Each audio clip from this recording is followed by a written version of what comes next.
Nelson Mandela. Um nome que ecoa como um grito de liberdade, um símbolo de resistência inabalável, um farol de esperança para os oprimidos, para os que sonham com um mundo melhor. Nascido num pequeno vilarejo na África do Sul, Madiba, como era carinhosamente chamado, se tornou uma voz poderosa contra a injustiça do apartheid. Sua luta incansável o transformou num ícone global, inspirando milhões com sua mensagem de igualdade, perdão e reconciliação. Mandela acreditava num mundo onde a cor da pele não define o caráter de uma pessoa, onde todos têm a chance de brilhar como as estrelas no céu do cerrado. Sua história é uma tocha que ilumina o caminho, um chamado à ação para que nunca, jamais, desistamos de lutar por um Brasil, por um mundo mais justo. Nelson Mandela nasceu em um mundo dividido, rachado pelas garras da segregação. Era 1918 e a África do Sul vivia sob o peso da opressão racial.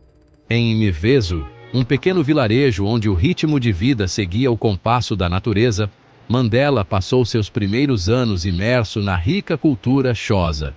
Desde cedo, a injustiça do apartheid o indignava, acendendo nele a chama da luta por igualdade. A educação, ele acreditava, era a chave para abrir as portas da liberdade, como um canivete suíço abrindo caminhos na mata fechada.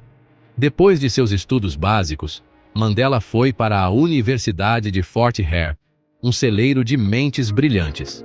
Lá, ele mergulhou fundo no pan-africanismo e no movimento anticolonial, encontrando inspiração nas histórias de luta e resistência. Mandela estava determinado a lutar por um futuro onde todos os sul-africanos, como uma grande roda de samba, pudessem conviver em harmonia e dignidade. Depois de formado, Nelson Mandela se mudou para Joanesburgo, uma cidade vibrante, um caldeirão de culturas, mas também marcada pelas cicatrizes da desigualdade. Em 1952, Mandela e seu amigo Oliver Tambo, parceiro de luta, abriram o primeiro escritório de advocacia negro da África do Sul, uma verdadeira pedra no sapato do regime. Juntos, eles se dedicaram a defender os direitos da população negra, como um time de futebol defendendo seu gol. Mandela defendia trabalhadores explorados, famílias despejadas, ativistas presos por suas ideias. A cada vitória, pequena ou grande, ele plantava uma semente de esperança na comunidade negra, como quem planta sementes de girassol, esperando o desabrochar da flor. Mas Mandela sabia que as leis, sozinhas, não seriam suficientes para derrubar o muro do apartheid.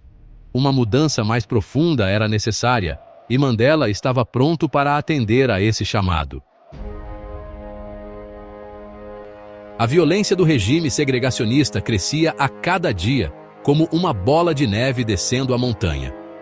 O massacre de Sharpeville, em 1960, chocou o mundo e acendeu a chama da revolta contra o apartheid. Em 1961, Mandela ajudou a fundar o Umkhonto we Sizwe, o braço armado do Congresso Nacional Africano, ANC.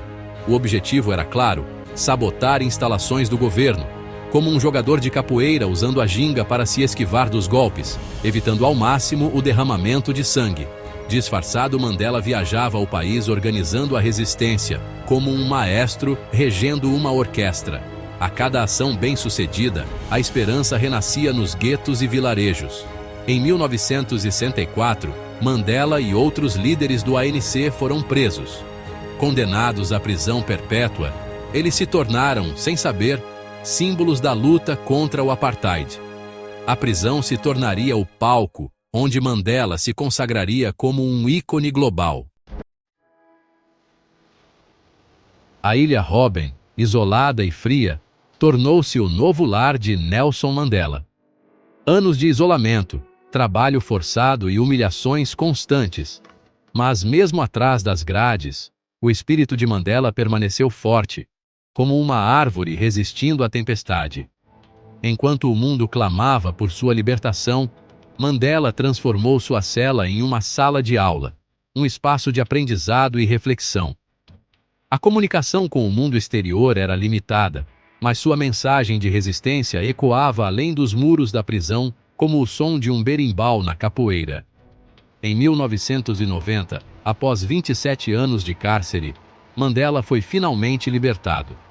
Sua figura, frágil mas firme, com o punho erguido em sinal de vitória, representou a esperança de um futuro melhor para a África do Sul, como o sol raiando após uma longa noite.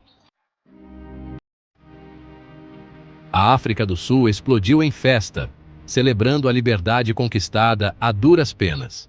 Mas o caminho a seguir era incerto, como andar por uma trilha desconhecida na floresta. Em 1994, eleições multirraciais foram realizadas pela primeira vez na história do país. A vitória esmagadora do ANC consagrou Mandela como o primeiro presidente negro da África do Sul.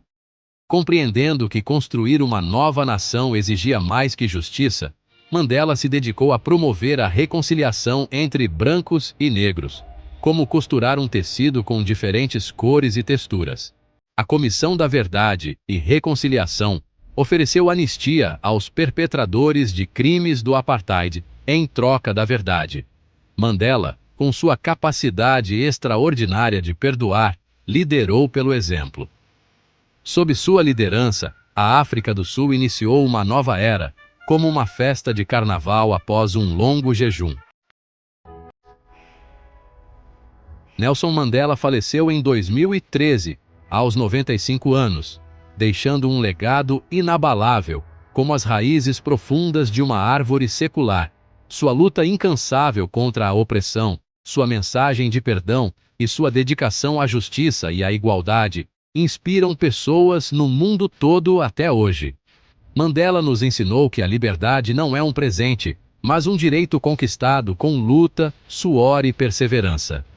Ele nos mostrou que a mudança é possível, mesmo nos momentos mais sombrios, como o surgimento de um beija-flor no meio do concreto. Seu exemplo de liderança serve como um farol para líderes de todo o mundo. Mandela demonstrou que a verdadeira grandeza reside na humildade, na compaixão e na capacidade de unir, como uma feijoada reunindo pessoas de diferentes origens. O legado de Mandela nos lembra que cada um de nós tem um papel a desempenhar na construção de um futuro mais justo e pacífico. A luta de Mandela continua sendo a luta de todos nós.